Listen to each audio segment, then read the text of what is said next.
کے لیے آیا۔ حضرت ابو درداء رضی اللہ عنہ متوجہ کہا جی بتاؤ کہاں سے آئے ہو؟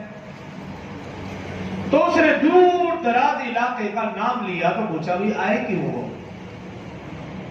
والے نے کہا میرا آنے کا مقصد صرف اور صرف یہ ہے، مجھے معلوم ہوا ہے آپ کے پاس کچھ احادیث ایسی ہے جو آپ نے بغیر کسی واسطے کے رسول اللہ صلی اللہ علیہ وسلم سے سنی ہے، وہ حدیث سننے کے لیے آیا ہے۔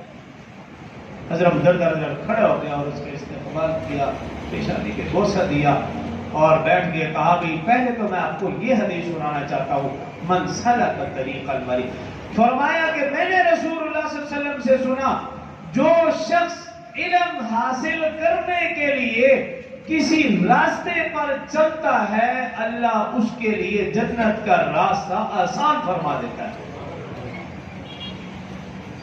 کیونکہ آنے والے کا مقصد صرف اور صرف علم حاصل کرنا تھا۔